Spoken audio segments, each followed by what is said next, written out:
এই যে গাইস আমরা যে খাড়াগুলো প্রতিনিয়ত যে করি সেই খাড়া আজকে আমার তোমার কাটিং শেষের যে ঢালাই হয়েছে। এখন বর্তমান আমরা খাড়া করতে আছি। এটা কি বাস্কেটে বাজে?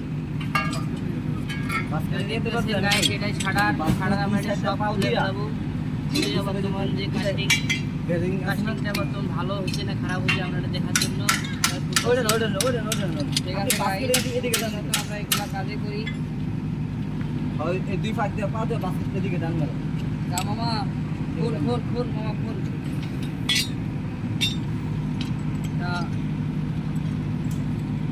দেখি এটা একটু দেখা গেছে। এই দেখা যাচ্ছে গাইস, এটা হচ্ছে নাজিম। আমরা এগুলো সব এই যে ফিক্সি দিয়ে যে আমরা নাজিমগুলো ভাবা করিয়া যে যেগুলো আমরা আরেক জায়গায় আবার নিয়ে শুটিং করবো। ঠিক আছে মামা, এগুলো খুব আমরা